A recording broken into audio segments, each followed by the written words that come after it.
ಇತ್ತೀಚಿನ ದಿನಗಳಲ್ಲಿ ಯುವಕರಲ್ಲಿ ಹಾರ್ಟ್ ಅಟ್ಯಾಕ್ ಪ್ರಕರಣ ನಿರೀಕ್ಷೆಗೂ ಮೀರಿ ಹೆಚ್ಚಾಗ್ತಿದೆ. ಹಿಂದೆಲ್ಲ ವಯಸ್ಸಾದವರ ಕಾಯಿಲೆ ಅಂಥೇಳಿ ಪರಿಗಣಿಸ್ತಾ ಇತ್ತು. ಆದರೆ ಇತ್ತೀಚಿನ ದಿನಗಳಲ್ಲಿ ಹೃದಯ ಸಂಬಂಧಿ ಸಮಸ್ಯೆಗಳಿದಾವಲ್ಲ, ಅವು ಸಿಕ್ಕಾಪಟ್ಟೆ ಹೆಚ್ಚಾಗ್ತದೆ. ಅದರಲ್ಲೂ ಈ ರೀತಿಯಾದಂಥ ಒಂದು ಸಮಸ್ಯೆ 30ರಿಂದ 40 ವಯಸ್ಸಾದವರನ್ನೇ ಹೆಚ್ಚು ಬಲಿ ಪಡಿತಾ ಇದೆ. ಈ ಬೆಳವಣಿಗೆ ಇಡೀ ಸಮಾಜದಲ್ಲಿ ಒಂದು ರೀತಿ ಆತಂಕ ಸೃಷ್ಟಿಸ್ತಿದೆ ಅಂತ ಹೇಳಿದ್ರು ಕೂಡ ತಪ್ಪಾಗೋದಿಲ್ಲ. ಅದರಲ್ಲೂ ಕರ್ನಾಟಕದ ಹಾಸನ ಜಿಲ್ಲೆಯೊಂದರಲ್ಲೇ ಕಳೆದ 1 ತಿಂಗಳಲ್ಲಿ 25ಕ್ಕೂ ಹೆಚ್ಚು ಯುವ ಪೀಳಿಗೆಯವರು ಈ ಒಂದು ಹೃದಯಾಘಾತಕ್ಕೆ ಬಲಿಯಾಗಿರುವಂಥದ್ದು. ನಿಜವಾಗ್ಲೂ ಈ ಸಮಸ್ಯೆಯ ಗಂಭೀರತೆ ಎಷ್ಟಿದೆ ಅನ್ನುವಂಥದ್ದು ಗೊತ್ತಾಗುತ್ತೆ. ಜೊತೆಗೆ ಈ ಒಂದು ಸಮಸ್ಯೆಯ ಗಂಭೀರತೆಗೆ ಒಂದು ರೀತಿ ಕೈಗನ್ನಡಿ ಅಂತ ಹೇಳಿದ್ರು ಕೂಡ ತಪ್ಪಾಗೋದಿಲ್ಲ. ಸೊ ಈ ರೀತಿಯಾಗಿ ಸರಣಿ ಹಾರ್ಟ್ ಅಟ್ಯಾಕ್ ಆಗ್ತಿರೋದು ಎಲ್ಲೋ ಒಂದು ಕಡೆ ಆರೋಗ್ಯ ಇಲಾಖೆಗೆ ದೊಡ್ಡ ತಲೆನೋವಾಗಿ ಪರಿಣಮಿಸಿದೆ. ಸರಣಿ ಹಾರ್ಟ್ ಅಟ್ಯಾಕ್ಗೆ ಕಾರಣಗಳು ಏನಾಗಿರ್ಬೋದು ಅನ್ನುವಂತಹ ನಿಟ್ಟಿನಲ್ಲಿ ಸರ್ಕಾರ ಒಂದು ಅಧ್ಯಯನ ನಡೆಸೋಕ್ಕೆ ಮುಂದಾಗಿತ್ತು. ಇದಕ್ಕೆ ಕಾರಣ ಒಂದಷ್ಟು ಜನರು ಹೇಳ್ತಾ ಇದ್ರು, ಇಲ್ಲ ಕೋವಿಡ್ ನಂತರ ವ್ಯಾಕ್ಸಿನನ್ನು ತೆಗೆದುಕೊಂಡಿದ್ದೆ ಈ ರೀತಿಯಾದಂಥ ಒಂದು ಸರಣಿ ಹಾರ್ಟ್ ಅಟ್ಯಾಕ್ಗೆ ಕಾರಣ, ಅಥವಾ ಹಾರ್ಟ್ ಅಟ್ಯಾಕ್ ಆಗ್ತಾ ಇರುವಂಥದ್ದಕ್ಕೆ ಕೋವಿಡೇ ಕಾರಣ, ಕೋವಿಡ್ ವ್ಯಾಕ್ಸಿನೇಷನ್ನೇ ಕಾರಣ ಅನ್ನುವಂಥದ್ದು ಒಂದಷ್ಟು ಆರೋಪಗಳನ್ನು ಮಾಡ್ತಾಯಿದ್ರು. ಹೀಗಾಗಿ ರಾಜ್ಯ ಸರ್ಕಾರ ಹಿರಿಯ ವೈದ್ಯರ ತಂಡವನ್ನು ರಚನೆ ಮಾಡಿ ಒಂದು ಅಧ್ಯಯನ ನಡೆಸಬೇಕು ಅನ್ನುವಂಥ ಒಂದು ತೀರ್ಮಾನಕ್ಕೆ ಬಂತು. ಪ್ರಮುಖವಾಗಿ ಈ ಅಧ್ಯಯನದಲ್ಲಿ ಕೋವಿಡ್ ನಂತರ ಈ ಪ್ರಕರಣಗಳು ಹೆಚ್ಚುತ್ತಾ ಇದ್ದಾವೆ, ಕೋವಿಡ್ ಲಸಿಕೆನೇ ಇದಕ್ಕೆ ಕಾರಣವೇ ಅನ್ನುವಂಥದ್ದು ತಿಳಿಯೋದು ಮುಖ್ಯ ಆಗಿತ್ತು. ಹಾಗೆಯೇ ಸಾರ್ವಜನಿಕರಲ್ಲಿ ಇದ್ದಂತಹ ಆತಂಕ ಇತ್ತಲ್ಲ, ಅದನ್ನು ದೂರ ಮಾಡುವಂಥದ್ದು ಆರೋಗ್ಯ ಇಲಾಖೆಗೆ, ಅದರಲ್ಲೂ ಪ್ರಮುಖವಾಗಿ ಸರ್ಕಾರಕ್ಕೆ ದೊಡ್ಡ ಸವಾಲಾಗಿತ್ತು, ಇಂಪಾರ್ಟೆಂಟ್ ಕೂಡ ಆಗಿತ್ತು. ಹಾಗೆಯೇ ಈ ಒಂದು ಆಧಾರದ ಮೇಲೆ ಅಧ್ಯಯನ ನಡೆಸಬೇಕು ಅನ್ನುವಂಥ ಒಂದು ತೀರ್ಮಾನಕ್ಕೆ ತಜ್ಞರ ಸಮಿತಿ ಬಂತು. ಸೊ ಅಂತಿಮವಾಗಿ ತಜ್ಞರ ಸಮಿತಿ ಅಧ್ಯಯನ ನಡೆಸ್ಬಿಟ್ಟು ಒಂದು ವರದಿಯನ್ನು ಸರ್ಕಾರಕ್ಕೆ ಕೊಡುವಂಥ ಕೆಲಸವನ್ನು ಮಾಡಿದೆ. ಪ್ರಮುಖವಾಗಿ ಆ ಒಂದು ವರದಿಯಲ್ಲಿ ಕೋವಿಡ್ ಲಸಿಕೆಗೂ ಹೃದಯಾಘಾತಕ್ಕೂ ಯಾವುದೇ ರೀತಿಯಾದಂತಹ ಸಂಬಂಧ ಇಲ್ಲ ಅನ್ನುವಂಥದ್ದು ಗೊತ್ತಾಗಿದೆ. ಹಾಗಿದ್ದರೆ ಕೋವಿಡ್ ಲಸಿಕೆಗೂ ಈ ಒಂದು ಸರಣಿ ಹಾರ್ಟ್ ಅಟ್ಯಾಕ್ಗೂ ಸಂಬಂಧ ಇಲ್ಲ ಅನ್ನುವಂಥದ್ದು ಆಗಿದ್ದರೆ ಯಾಕೆ ಯುವಜನತೆಯಲ್ಲಿ ಹೆಚ್ಚು ಈ ರೀತಿಯಾದಂಥ ಒಂದು ಸಮಸ್ಯೆ ಕಾಡ್ತಾ ಇದೆ ಅನ್ನುವಂಥದ್ದು ಕೂಡ ಆ ಒಂದು ವರದಿಯಲ್ಲಿ ಉಲ್ಲೇಖ ಮಾಡಲಾಗಿದೆ. ಸೊ ಆ ವರದಿ ನಿಜವಾಗ್ಲೂ ಯುವಜನತೆಗೆ ಒಂದು ರೀತಿ ಆತಂಕ ಸೃಷ್ಟಿಸಿದೆ ಅಂತ ಹೇಳಿದರೂ ಕೂಡ ತಪ್ಪಾಗೋದಿಲ್ಲ. ಹೃದಯ ಸಂಬಂಧ ಸಮಸ್ಯೆ ಇದೆಯಲ್ಲ, ನಮ್ಮ ರಾಜ್ಯ ಮಾತ್ರ ಅಲ್ಲ, ಇಡೀ ದೇಶವನ್ನೇ ಕಾಡ್ತಾ ಇದೆ. ಒಂದು ಮಾಹಿತಿಯ ಪ್ರಕಾರ ವಿಶ್ವದ ಒಟ್ಟು ಹೃದಯ ಸಂಬಂಧಿ ರೋಗಿಗಳಲ್ಲಿ 60% ರೋಗಿಗಳು ಭಾರತೀಯರೇ ಇದ್ದಾರೆ ಅನ್ನುವಂಥದ್ದು ಒಂದು ಅಂಶ ಇದೀಗ ಬೆಳಕಿಗೆ ಬಂದಿದೆ.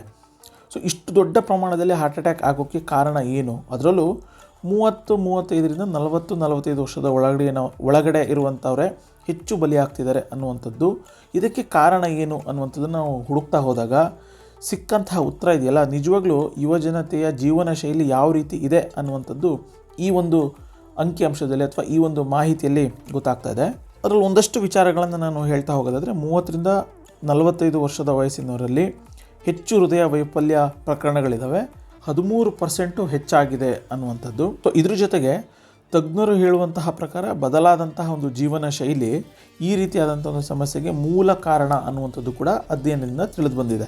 ನಮ್ಮ ಆರೋಗ್ಯವನ್ನು ನಾವೇ ನಿರ್ಲಕ್ಷ್ಯ ಮಾಡ್ತಿರೋದೇ ಬಹುಮುಖ್ಯವಾದಂತಹ ಕಾರಣ ಅನ್ನುವಂಥದ್ದನ್ನು ಆ ಒಂದು ವರದಿಯಲ್ಲಿ ಉಲ್ಲೇಖವನ್ನು ಮಾಡಲಾಗಿದೆ. ಅಂದರೆ ಆಧುನಿಕವಾದಂಥ ಜೀವನ ಶೈಲಿ ಅಂದರೆ ವಿಪರೀತವಾಗಿ ಮಾನಸಿಕವಾದಂತಹ ಒಂದು ಒತ್ತಡವನ್ನು ತರುವಂಥದ್ದು, ದೈಹಿಕವಾಗಿ ವ್ಯಾಯಾಮ ಇದೆಯಲ್ಲ ಅದನ್ನು ಸಂಪೂರ್ಣವಾಗಿ ಮರೆತು ಬಿಡುವಂಥದ್ದು, ಪ್ರತಿದಿನ ಅಂದರೆ ದಿನಪೂರ್ತಿ ಕೂತು ಕೆಲಸವನ್ನು ಮಾಡುವಂಥದ್ದು ಕೂಡ ಈ ರೀತಿಯಾದಂಥ ಒಂದು ಹಾರ್ಟ್ ಅಟ್ಯಾಕಿಗೆ ಕಾರಣ. ಜೊತೆಗೆ ಯಾವುದೇ ರೀತಿಯಾದಂಥ ಹೆಚ್ಚು ಆಯಾಸವನ್ನು, ಹೆಚ್ಚು ವ್ಯಾಯಾಮವನ್ನು ಮಾಡದೇ ತೀರುವಂಥದ್ದು ಕೂಡ ಕಾರಣ ಅನ್ನುವಂತಹ ಒಂದು ಮಾಹಿತಿ ಸಿಗ್ತಾ ಇದೆ.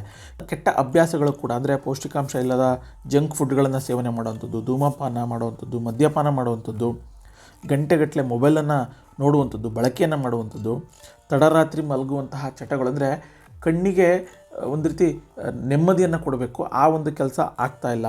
ಇದ್ರ ಜೊತೆಗೆ ಚಿಕ್ಕ ವಯಸ್ಸಿನಲ್ಲೇ ಮಧುಮೇಹ ಆಗಿರ್ಬೋದು, ಅಥವಾ ಅಧಿಕವಾದಂಥ ಒಂದು ಕೊಲೆಸ್ಟ್ರಾಲು, ಬೊಜ್ಜು ಆಗಿರ್ಬೋದು, ಇಂಥ ಒಂದು ಸಮಸ್ಯೆಗಳು ಅಂದರೆ ಆರೋಗ್ಯದ ಸಮಸ್ಯೆಗಳು ಕೂಡ ಹಾರ್ಟ್ ಅಟ್ಯಾಕಿಗೆ ಕಾರಣ ಅನ್ನುವಂಥದ್ದು. ಕುಟುಂಬದಲ್ಲಿ ಯಾರಿಗಾದರೂ ಹೃದಯ ಸಂಬಂಧಿ ಸಮಸ್ಯೆ ಅಥವಾ ಕಾಯಿಲೆ ಇತ್ತು ಅಂದರೆ ಆ ಒಂದು ಕ್ಯಾರಿ ಫಾರ್ವರ್ಡ್ ಇದೆಯಲ್ಲ, ಹೆರಿಡಿಟಿನೂ ಕೂಡ ಈ ರೀತಿಯಾದಂಥ ಒಂದು ಸರಣಿ ಹಾರ್ಟ್ ಅಟ್ಯಾಕ್ಗೆ ಕಾರಣ ಅನ್ನುವಂಥದ್ದು ಕೂಡ ಅಧ್ಯಯನದಲ್ಲಿ ತಿಳಿದು ಬಂದಿದೆ. ಅಂದರೆ ಈ ಒಂದು ಗಂಭೀರ ಸಮಸ್ಯೆಯನ್ನು ತಡೆಗಟ್ಟಬಹುದಾ ಅನ್ನುವಂಥ ಒಂದು ಪ್ರಶ್ನೆ ಯುವಜನರಲ್ಲಿ ಇದ್ದೇ ಇರುತ್ತೆ.